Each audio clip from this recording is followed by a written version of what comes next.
Madame Borne a dégainé son troisième 49.3 en une semaine. Car en Macronie, à 20 h, on applaudit les soignants et à 20 h 01, on sort la matraque parlementaire pour faire passer un budget austéritaire. Pour sauver l'hôpital public, ce gouvernement doit donc tomber. La Macronie aimerait tant qu'on la laisse camoufler au milieu des dorures de l'Élysée, trier les amendements acceptables ou non.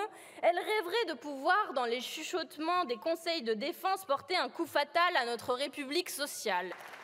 Écoutez ainsi Madeleine Riffaut, 98 ans, résistante pendant la Seconde Guerre mondiale, qui raconte ses 24 heures passées sur un brancard à l'hôpital sans manger. Quand elle s'est retrouvée couchée au milieu de malades qui hurlaient de douleur, de rage et d'abandon. Qu'elle entendait les infirmières, les aides-soignantes courir, déborder, attentives, toujours promettre qu'elles arrivaient. Madeleine Riffaut avait 20 ans le 15 mars 1944. Avec la charte du Conseil national de la résistance naissait alors une idée d'une modernité implacable dont nous sommes les héritiers, la sécurité sociale. Désormais, on meurt de l'absence de médecins, on plonge les retraités dans la misère, on laisse les déserts médicaux s'étendre partout. Après avoir porté des sacs poubelles en guise de blouse pendant la pandémie, ils rafistolent encore, ils s'adaptent toujours. Ils piquent aujourd'hui les patients à la lumière de leur téléphone portable parce que par endroits, les néons qui ne fonctionnent plus ne sont jamais remplacés. Eh oui.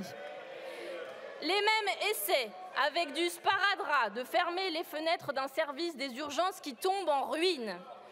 Votre gouvernement est coupable d'inaction avec ce budget de la sécurité sociale et ce 49.3. Coupable de ne pas recruter suffisamment de soignants alors qu'il en manquerait déjà 100 000, faute de payer décemment et de faire fuir à coups de burn-out généralisé ceux qui exerçaient un métier qu'ils aimaient. Coupable de la fermeture de 21 000 lits d'hospitalisation sous le mandat précédent.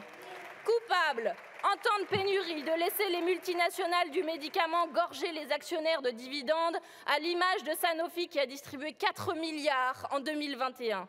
Coupable de soutien aux patrons voyous d'Orpea avec l'argent public, comme un blanc-seing pour maltraiter nos grands-parents malgré le dévouement d'un personnel surmené et mal payé.